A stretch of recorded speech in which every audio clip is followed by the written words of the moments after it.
Bueno, buenas noches para todos. Siempre es una alegría compartir la palabra de Dios. Y qué bueno esa canción Glorioso Día, ¿no? Capaz que, aparte del glorioso día que conocimos al Señor Jesús, a veces hay otro día glorioso para algunos, que es el día de volver al Señor, ¿no? El día de retornar a sus caminos. ¿Y quién dice que quizá para algunos hoy puede ser ese día? La palabra de Dios siempre nos interpela a todos, ¿no? Y es para todos. Pero quizá por las características del pasaje que hoy vamos a ver, quizá sea especialmente para alguien que está lejos o que se siente lejos o que su corazón está acá pero no está tanto acá, aunque su cuerpo está acá. Y quizá, ¿por qué no?, para alguien que todavía no conoce al Señor también. Hoy nos vamos a enfrentar con un pasaje que es quizá una de las escenas más dramáticas de la Escritura. Hay muchas escenas dramáticas de la Escritura, pero esta sin duda podría estar entre las 10 más intensas, que es el pasaje de Elías frente a los profetas de Baal. Primera de Reyes, capítulo 18, perdón. Ya ha quedado atrás la declaración de Elías frente a Acab, allí en la corte. Ya ha quedado atrás ser sustentado en el arroyo de Querit. Y ya han quedado atrás muchos días de ser sustentado junto con la viuda y su hijo allí en Sarepta de Sidón. ¿Se acuerdan de eso? Pero de pronto viene palabra del Señor a Elías. Y dice en el versículo 1 del capítulo 18, pasados muchos días, sabemos por la Escritura que son 3 años y medio que pasaron, ¿no? Pasados muchos días vino palabra de Jehová a Elías en el 3er año, diciendo: ve, muéstrate a Acab, y yo haré llover sobre la faz de la tierra. Fue pues Elías a mostrarse a Acab, y el hambre era grave en Samaria. Recibió la palabra de Dios. Él sabía que en un momento Dios lo iba a presentar de vuelta al rey, porque era algo que tenía que pasar. No sabía lo que Dios tenía preparado, pero recibió la instrucción y obedeció. Tanto como nosotros tenemos que hacer tantas veces, ¿verdad? No conocemos el camino completo, no sabemos todo lo que Dios va a hacer con nuestra vida, pero sabemos lo que Dios nos pide ahora. Y es eso lo que tenemos que hacer, ¿verdad? No vemos con unos reflectores como las luces del estadio, ¿no? Vemos con una lámpara que ilumina nuestro andar mientras vamos caminando. Y así hizo Elías. Dios le dijo: andá a encontrarte con Acab, y allá fue. La lectura sería muy larga si leyéramos todo el capítulo, pero yo les cuento que se encontró con un mayordomo de Acab, que se llamaba Abdías, que era un infiltrado piadoso en la corte de este rey idólatra. Abdías era un hombre que amaba a Dios, que era temeroso de Dios, que se la había jugado toda por Dios, porque había escondido a 100 profetas del Señor, de Jehová, en cuevas, y los había alimentado de su propio, de sus propios recursos, arriesgando su vida y poniendo sus recursos para el servicio a Dios a escondidas, y esto lo había hecho por mucho tiempo. Tremendo héroe de la fe, Abdías, de esos que no salen en los diarios, ¿verdad? Pero su historia está acá en la Escritura. Y se encuentra con Abdías y dice: bueno, anda a llamar a Acab. Y bueno, Abdías al principio dice que sí, que no, pero al final llama a Acab. Y eso, a partir de ahí vamos a leer entonces desde el versículo 17 hasta el versículo 40. Es una lectura un poco extensa, 23 versículos, pero vale la pena porque es muy dinámica. Así que acompáñenme con la lectura de este pasaje tan especial. Dice el versículo 17: cuando Acab vio a Elías, le dijo: ¿eres tú el que turbas a Israel? Y él respondió: yo no he turbado a Israel, sino tú y la casa de tu padre, dejando los mandamientos de Jehová y siguiendo a los Baales. Envía pues ahora y congrégame a todo Israel en el monte Carmelo, y los 450 profetas de Baal y los 400 profetas de Acera, que comen de la mesa de Jezabel. Entonces Acab convocó a todos los hijos de Israel y reunió a los profetas en el monte Carmelo. Y acercándose Elías a todo el pueblo, dijo: ¿hasta cuándo claudicaréis vosotros entre dos pensamientos? Si Jehová es Dios, seguidle, y si Baal, id en pos de él. Y el pueblo no respondió palabra. Y Elías volvió a decir al pueblo, solo yo he quedado profeta de Jehová, mas de los profetas de Baal hay 450 hombres. Dénsenos pues 2 bueyes, y escojan ellos uno, y córtenlo en pedazos, y póngalo sobre leña, pero no pongan fuego debajo, y yo prepararé el otro buey, y lo pondré sobre leña, y ningún fuego pondré debajo. Invocad luego vosotros el nombre de vuestros dioses, y yo invocaré el nombre de Jehová, y el Dios que respondiere por medio de fuego, ese sea Dios. Y todo el pueblo respondió, diciendo, bien dicho. Entonces Elías dijo a los profetas de Baal, escogeos un buey, y preparadlo vosotros primero, pues que sois los más, e invocad el nombre de vuestros dioses, mas no pongáis fuego debajo. Y ellos tomaron el buey que les fue dado y lo prepararon, e invocaron el nombre de Baal desde la mañana hasta el mediodía, diciendo, Baal, respóndenos. Pero no había voz, ni quien respondiese. Entre tanto, ellos andaban saltando cerca del altar que habían hecho. Y aconteció al mediodía que Elías se burlaba de ellos, diciendo, gritad en alta voz, porque Dios es, quizás está meditando, tiene algún trabajo, va de camino, tal vez duerme y hay que despertarle. Y ellos clamaban a grandes voces, se sajaban con cuchillos y con lancetas, conforme a su costumbre, hasta chorrear la sangre sobre ellos. Pasó el mediodía y ellos seguían gritando frenéticamente hasta la hora de ofrecerse el sacrificio, pero no hubo ninguna voz, ni quien respondiese ni escuchase. Entonces dijo Elías a todo el pueblo, acercaos a mí. Y todo el pueblo se le acercó. Y él arregló el altar de Jehová que estaba arruinado. Y tomando Elías 12 piedras, conforme al número de las tribus de los hijos de Jacob, al cual había sido dada palabra de Jehová, diciendo, Israel será tu nombre, edificó con las piedras un altar en el nombre de Jehová. Después hizo una zanja alrededor del altar, en que cupieran 2 medidas de grano. Preparó luego la leña y cortó el buey en pedazos y lo puso sobre la leña. Y dijo, llenad 4 cántaros de agua y derramadla sobre el holocausto y sobre la leña. Y dijo, hacedlo otra vez. Y otra vez lo hicieron. Y dijo aún, hacedlo la tercera vez. Y lo hicieron la tercera vez.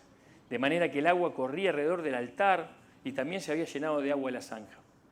Cuando llegó la hora de ofrecerse el holocausto, se acercó el profeta Elías y dijo, Jehová, Dios de Abraham, de Isaac y de Israel, sea hoy manifiesto que tú eres el Dios, que tú eres Dios en Israel, y que yo soy tu siervo, y que por mandato tuyo he hecho todas estas cosas.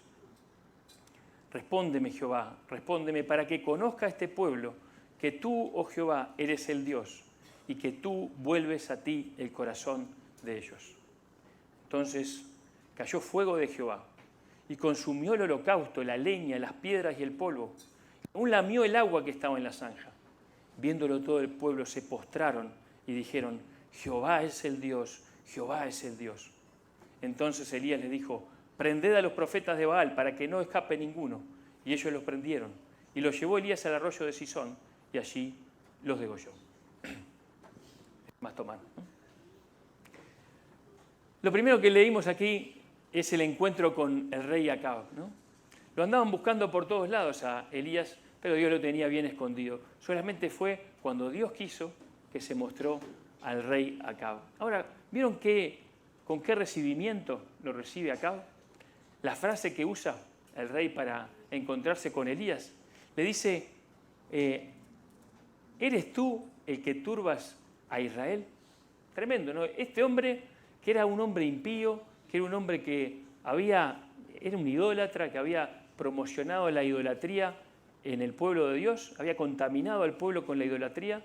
Él pensaba que el culpable de todo aquello que estaba pasando, de toda la sequía, de toda la crisis, era el profeta de Dios. Es increíble, pero es así. Este hombre corrompido por su pecado era ciego, podríamos decir, a la realidad espiritual. Tenía la conciencia cauterizada. Él era el responsable, pero él buscaba otro responsable. Y pensaba, ¿no? Cuando una persona se entrega al pecado, su entendimiento se termina obnubilando. Su conciencia queda dormida, queda insensible y no puede reconocer su propia responsabilidad. Le empieza a echar las culpas a otro, ¿no? No reconocer el pecado solamente nos hunde más en el extravío. Y echar las culpas a otro de cosas que nosotros somos responsables ha sido, en realidad, la reacción humana desde el principio, desde el Edén, ¿no?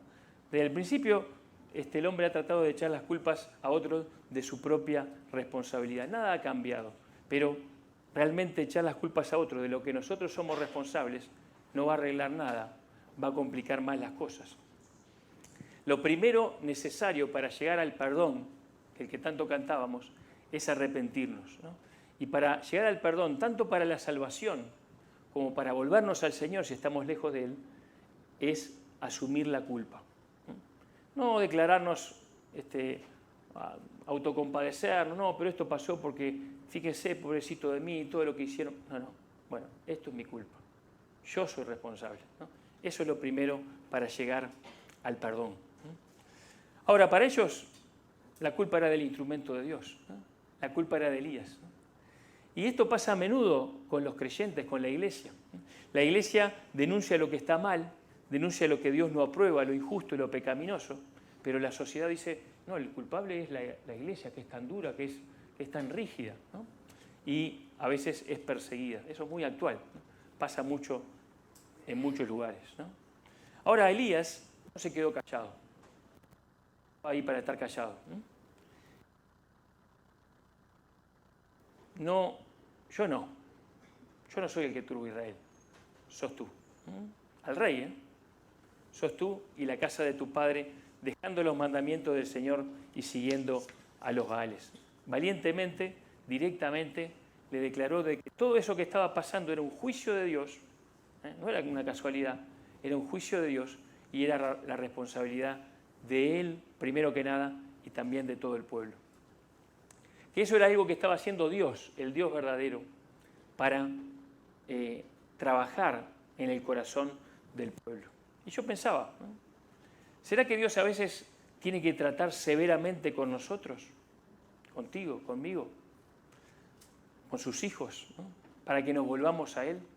Que tiene que hacer pasarnos por tiempos de sequía en nuestra vida, para que capaz que reaccionemos y nos demos cuenta que estamos caminando en nuestras vidas sin tener a Dios en primer lugar.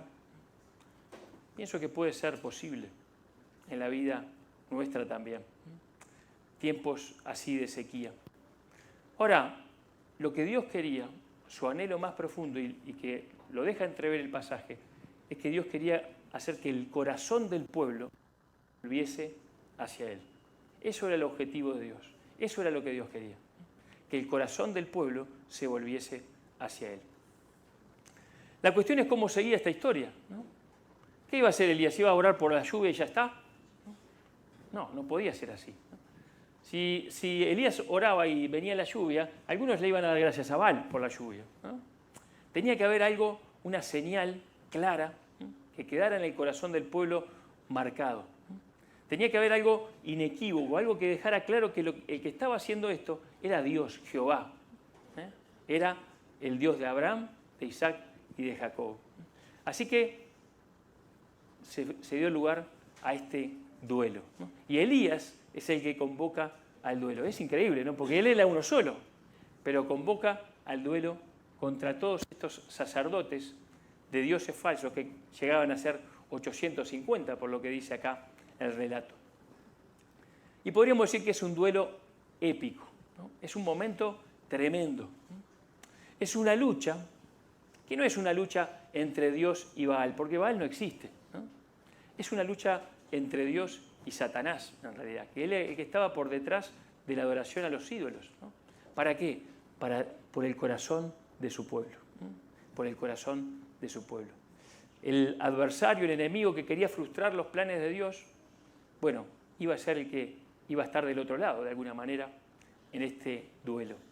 Y la lección que tenía que aprender el pueblo tenía que ser perdurable, contundente, algo que realmente marcara su corazón. Vemos acá que Acab no sabía lo que iba a pasar. Nosotros sabemos porque ya lo leímos, ya tenemos el diario del lunes, pero Acab no tenía ni idea de qué se traía entre manos Elías. Capaz que lo que él pensaba era, bueno, de alguna manera esto se tiene que terminar. y de última, si no se termina, bueno, lo tengo ahí Elías y lo eliminamos entre todos, ¿no? Acá, bueno, como que dejó seguir el juego, de alguna manera, de lo que le proponía el profeta. Y esa escena, imagínensela, ¿no? Debe haber sido algo muy, muy especial. Algo colosal, podríamos decir, ¿no?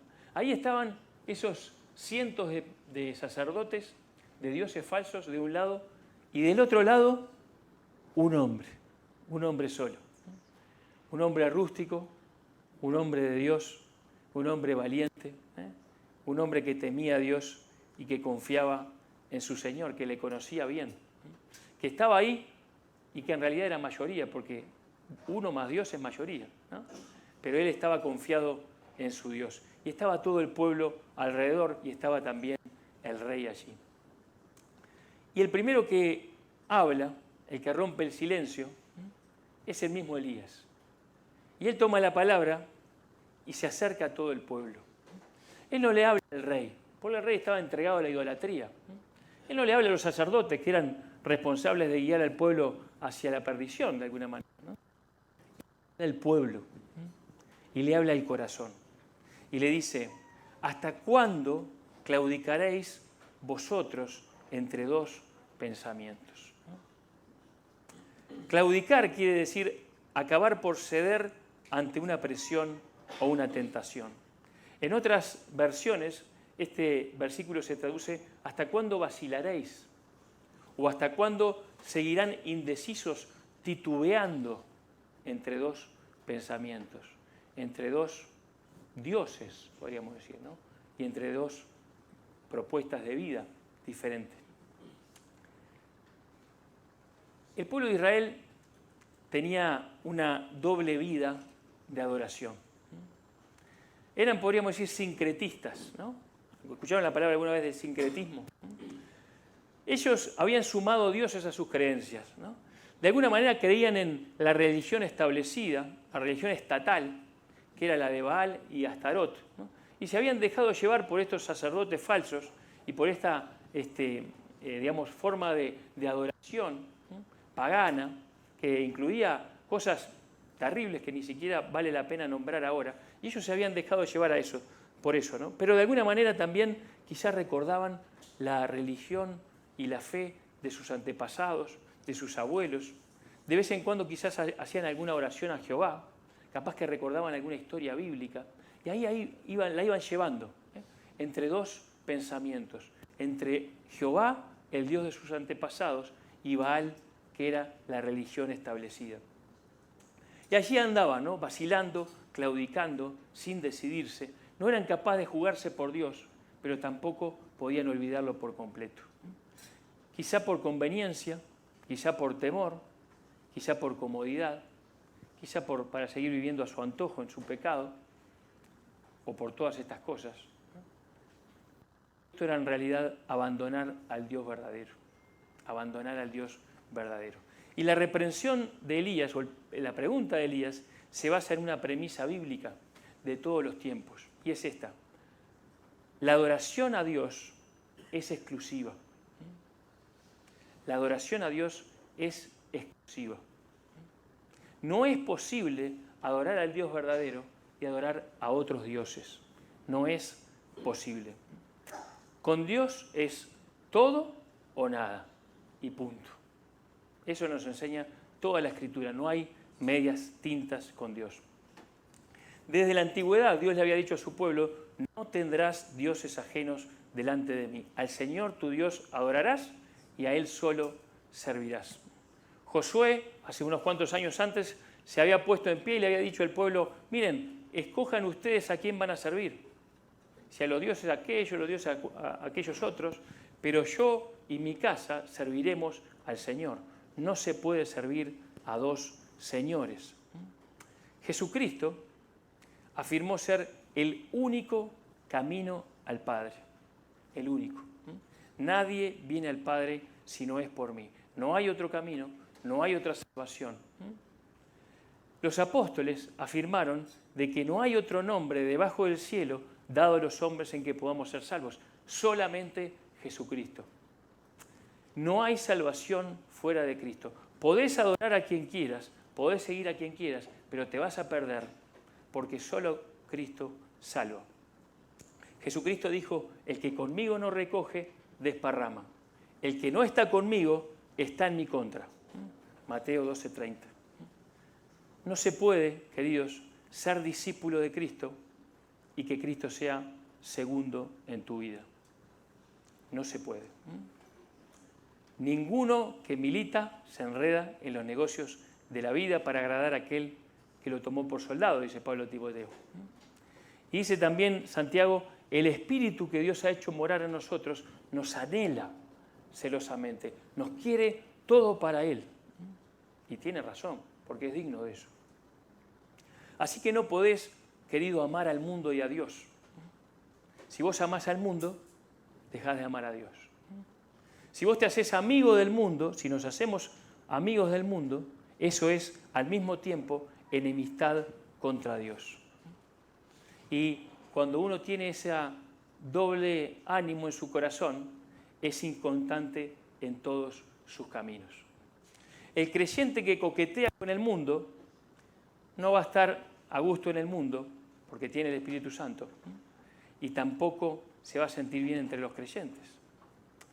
Y está, ¿qué cosa? Claudicando entre dos pensamientos. Y eso es tibieza, y eso no agrada a Dios. ¿Hasta cuándo vamos a seguir así, dice Dios? ¿Hasta cuándo? ¿Cuánto vas a perder de tu vida? ¿Cuánto vas a desperdiciar de tu vida claudicando entre dos pensamientos? Y quizá alguno de nosotros estamos así. Quizá alguno de aquí, quizá alguno de los que está escuchando está así. Mirá, el corazón dividido tiene que terminar. Si el Señor es Dios, seguile con todo tu corazón y entregale toda tu vida. O es Jesús o tus propios caminos. O es Jesucristo o es el mundo. No se puede andar a medias. El pueblo no respondió, no tenía nada para decir. Estaba recibiendo la palabra de Dios, esa espada de doble filo, ¿no? Ese martillo que golpea la piedra dura del corazón y la rompe. Y así se estableció el duelo. Y era un duelo que iba a tener que demostrar realmente quién era Dios, quién era el Dios verdadero, a quién había que adorar, servir y seguir, a quién había que entregarle todo el corazón. Era una lucha épica de Dios por las almas de los hombres. Este duelo tenía que responder varias preguntas. ¿Los ídolos eran algo? ¿Podían ayudarles? ¿Bien o mal? ¿Estaban vivos o muertos? Y por otro lado, ¿era Jehová el Dios vivo y verdadero? ¿Se ocupaba aún de su pueblo? ¿Le amaba todavía? ¿Estaba presente? ¿Oía las oraciones? ¿Podía responder? ¿Era el Dios de sus antepasados el Dios verdadero? ¿O era el Dios de la religión establecida, la estatal, el Dios verdadero? Y la respuesta la iba a dar Dios mismo. Así que no era un hombre contra 850. Era Dios luchando por el corazón de su pueblo. Y aquí podemos ver, queridos, el corazón de Dios. Un Dios que todavía seguía amando a su pueblo Israel, que estaba extraviado, que estaba recontra perdido. Pero Dios lo amaba. ¿Podría haberlo eliminado por completo? Por supuesto que sí. Pero lo había castigado con la sequía para hacerlo volver después, ¿no? Para que reflexionara, para que reaccionara, por amor, por misericordia, por las promesas hechas a los patriarcas, porque Él es fiel y quería hacer volver su corazón. Y también a vos, que estás lejos de Dios, Dios te sigue amando, Dios te sigue buscando y te quiere hacer volver a Él. Y esto me parece una verdad bíblica misteriosa y sorprendente, ¿no? Desde el momento que Dios crea al ser humano y le da voluntad, crea a su imagen y semejanza, entonces le da voluntad, le da la libertad para decidir y responsabilidad. Y de alguna manera Dios, permítame la palabra, se limita a sí mismo en su accionar. Dios no va a meterse adentro del corazón del hombre y empezar a cambiarlo como si fuera un robot. Dios va a respetar la decisión del hombre, aunque sea una decisión equivocada. Después, obviamente, que la va a juzgar, ¿no? Pero la va a respetar. Entonces, lo que Dios tiene que hacer es persuadir a esa persona para que se decida por Dios. Dios tiene que hacer algo para que el pueblo vuelva su corazón hacia Él. Dios, querido, Dios ya hizo algo para que vos vuelvas tu corazón hacia Él. Dios hizo la mayor obra de persuasión que puede existir. Él se encarnó y dio su vida por ti. Eso lo hizo Dios para hacerte volver a Dios, para pagar tu pecado, para reconciliarte con tu Creador. ¿Te queda alguna duda? Amigo, amiga, hermano, hermana. ¿Te queda alguna duda de que Dios te ama y que te quiere salvar y que quiere lo mejor para vos? El que no escatimó a su propio Hijo, sino que lo entregó por todos nosotros, ¿cómo no nos dará también con Él todas las cosas? Si Jesucristo agonizando en una cruz no ablanda tu corazón, nada lo puede hacer. El Dios que responda por medio del fuego, ese sea Dios. Y ese era el desafío. Y el pueblo dijo, bien dicho, ¿no? Y Elías, de alguna manera, dejó que patearan el primer penal, ¿no? Y ustedes son más, ¿no? Así que van a preparar en unos minutitos, van a preparar todo, ¿no? Yo creo que si el fuego aparecía de algún lado, si alguien hacía algún truco ahí y prendía fuego, a Elías no lo iban a dejar patear ningún penal, ¿no? Pero bueno, él dijo, vayan ustedes, pateen el primer penal, ¿no?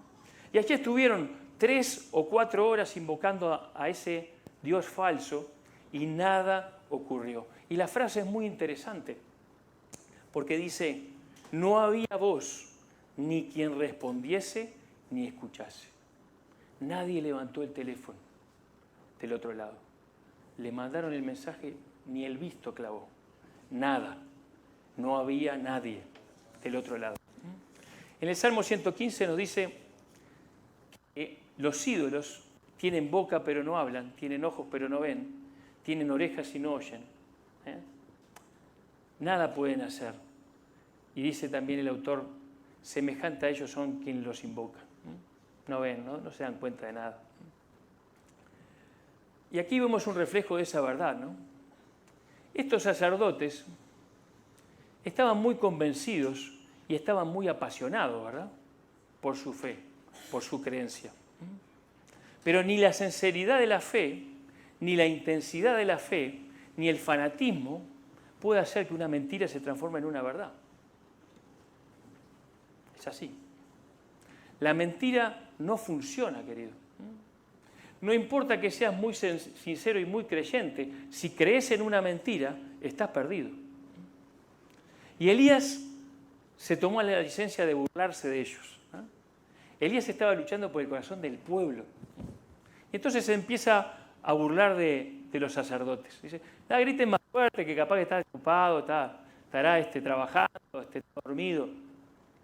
Elías quería dejar claro la diferencia, ¿no?, entre dioses mudos, dioses falsos, que no pueden hablar, que no pueden responder, que no pueden hacer nada, y lo que iba a pasar después, ¿no? Un Dios que sí escucha, un Dios que sí responde, un Dios que sí actúa. Y en el versículo 30, termina aquel espectáculo grotesco, podríamos decir, ¿no? Gritos, se zanjaban ahí, sangraban, ¿no? Y bueno, se termina, ¿no? Ya está, se le terminó el tiempo a ustedes, ¿no? Y Elías dice, acérquense, ¿no? Y llama a todo el pueblo, ¿no?, hacia donde él estaba. Acérquense a donde yo estoy. Dios quería tenerlos cerca, ¿no? Acérquense, vengan, ¿no? Acercaos a Dios y Él se acercará a vosotros, dice Santiago, ¿no? Y dice que lo primero que hace es arregló el altar que estaba arruinado. Hermano, esto es lo primero. Arreglar el altar que está arruinado. Y esto nos habla del altar de nuestro corazón, de nuestra adoración íntima. Lo primero que tenemos que hacer, si queremos volver a Dios, es volver a darle gloria a Él, a agradecerle a Él, volver a su presencia, volver a orar a solas, volver postrados ante Dios, arreglar el altar, reconocer su grandeza y nuestra pequeñez, su santidad y nuestra indignidad, adorarle en espíritu y en verdad, como enseña la Escritura. Repará el altar de tu corazón hoy. Y Elías en el versículo 31 apela a la historia. Israel no había surgido por generación espontánea. Israel venía de un linaje de fe. Abraham, Isaac y Jacob, a quien Dios le cambió el nombre por Israel, dice acá, aclara la Escritura, ¿no? Por algo lo dice, ¿no? Ellos estaban olvidando todo lo que Dios había hecho en ellos y por ellos. Una obra gigante que estaban olvidando. ¿Y nosotros? ¿Y vos? ¿Y yo? ¿Recordamos todo lo que Cristo ha hecho en nuestra vida? ¿Recordamos cuando nos salvó de todo lo que nos sacó? ¿Que nos dio un nombre nuevo? ¿Que nos dio una vida nueva? Recuerda. Bueno sería tener presente su obra y expresar siempre nuestra gratitud. Elías tenía que hacer todo solo, ¿verdad? Así que seguramente le llevó bastante tiempo preparar aquel sacrificio. La leña, bueno, el animal allí muerto, cortado, puesto allí. Y bueno, se tomó su tiempo. Y después dijo, vamos a hacer que esto no quede ninguna duda. No podía quedar como que era un truco de magia que él iba a hacer, ¿no? Tenía que quedar como algo claramente sobrenatural. Dijo, bueno, traigan agua, vuelquen agua, mojen eso, ¿no? No, pero mójenlo de vuelta, y mójenlo de vuelta. Al final era un gigantesco charco, esa leña no la podía prender nadie, ¿no? Y el mejor asador del mundo podía prender esa leña, ¿no? Y entonces queda el escenario armado. Y los versículos 36 y 37 nos dan la clave de lo que pasó aquel día. La oración de Elías. No hubo una larga oración. Si ustedes la leen, capaz que les lleva menos de un minuto. No hubo un gran espectáculo. No hubo gritos, no hubo heridas. Solo un hombre postrado ante Dios. Ante el Dios verdadero. Se dirige ante Dios y lo identifica, el Dios de Abraham, de Isaac y de Israel. Y ahora pidiendo su manifestación, que sepan todos estos que tú eres Dios. El deseo de él era levantar el nombre de Dios, darle a Dios el lugar que correspondía. Y que yo soy tu siervo y por mandato tuyo he hecho todas estas cosas. No hice nada por mi cuenta, Dios me envió. Y dice, Dios, Señor, respóndeme, respóndeme. Un ruego, un clamor, para que conozca este pueblo que tú, oh Jehová, eres el Dios verdadero y que tú vuelves a ti el corazón de ellos. Eso era, ¿no?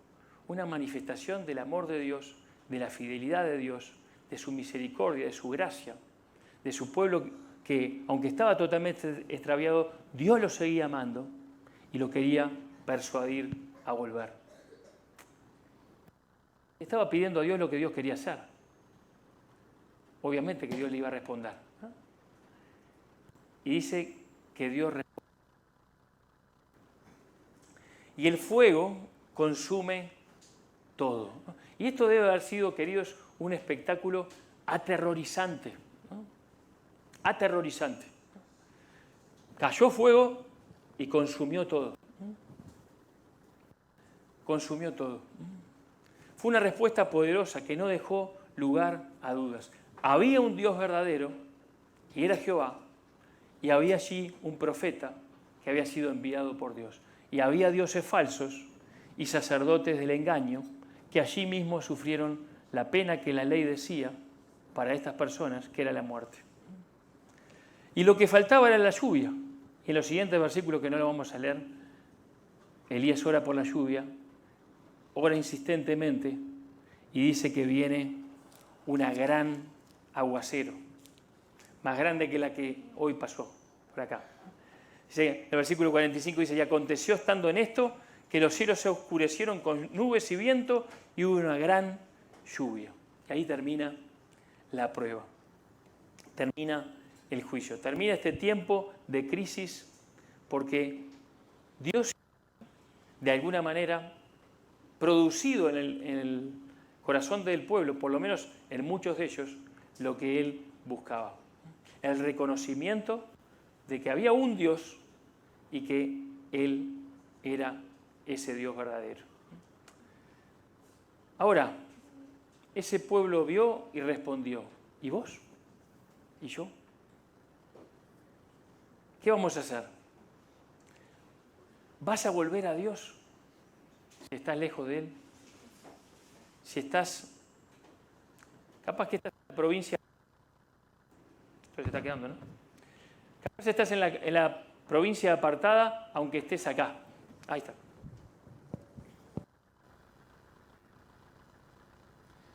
A veces pasa eso, ¿no? Que uno puede estar corporalmente en un lugar, pero mental y emocionalmente lejos. Mirá, el padre del pródigo, cuando él le pidió todas las cosas, se las dio. Respetó su decisión. ¿Te querés ir? Andate. Está bien, es tu decisión. Sos responsable, sos libre. Pero él se quedó esperando que volviera. Se quedó esperando y anhelando a ese hijo que estaba lejos. Y cuando volvió, le abrazó, le perdonó, le restauró y, bueno, de vuelta hijo, como si nada hubiese pasado. Dios te permite decidir, aún equivocadamente, pero Él te persuade para que vuelvas a Él. ¿Qué vas a hacer? ¿Qué vas a hacer con eso? Con el amor fiel de Dios hacia tu persona. Aprendemos muchas cosas de este épico pasaje. Que la adoración a Dios es exclusiva. No se puede tener el corazón dividido, claudicante y al mismo tiempo adorarlo. Debemos amarle, adorarle, seguirle y servirle solo a Él, porque Él es digno. Aprendemos que Dios nos ama, nos anhela, que quiere que el perdido se salve y quiere que el apartado vuelva a Él, pero no lo va a forzar, lo va a persuadir. Tú tenés que recibir voluntariamente el perdón de Dios, el regalo del perdón. Y que lo primero es reparar el altar de la adoración, nuestro lugar secreto, nuestra comunión íntima con Dios, que estaba en ruinas. Acércate a Él arrepentido.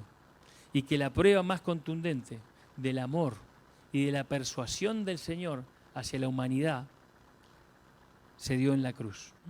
No fue fuego que bajó del cielo, sino que fue el Hijo que bajó del cielo y fue a la cruz de vergüenza y maldición a dar su vida por ti y por mí. Dice la Escritura, si oyereis hoy su voz, no endurezcas tu corazón. Volvé al Señor, su amor es perfecto. En su presencia hay plenitud de gozo y delicias a su diestra para siempre. Vamos a orar. Padre que estás en el cielo, te damos gracias por tu amor, por tu perdón, por tu bondad, por tu fidelidad. Gracias, Padre, por tu palabra. Gracias por hablarnos una vez más, a todos, a cada uno. Padre, quizás hay en este lugar personas que no te conocen, que aún no han entendido tu amor para con ellos, que no han recibido a Jesús como su Salvador. Te pedimos, Señor, que estés trabajando en ese corazón, en esa vida, para salvación, para que hoy mismo sea el día de salvación. Y capaz, Señor, que hay hermanos, hermanas que están en este lugar, que están escuchando esto y que están lejos en la provincia apartada y que tú los anhelas, que tú los amas, que tú deseas que vuelvan. Señor, te pedimos que puedan recibir tu llamado, que puedan responder a tu amor, a tu gracia, Señor, a tu misericordia, y que puedan volver a ti arrepentidos para disfrutar de ese banquete contigo, Señor, de ese perdón, de ese anillo en el dedo, de esa ropa nueva. Gracias, Padre, que tú nos amas, gracias que eres un Dios, el Dios de toda gracia, y Padre, gracias que podemos estar contigo y que en tu presencia hay plenitud de gozo. Gracias, Señor, en nombre de Cristo Jesús. Amén.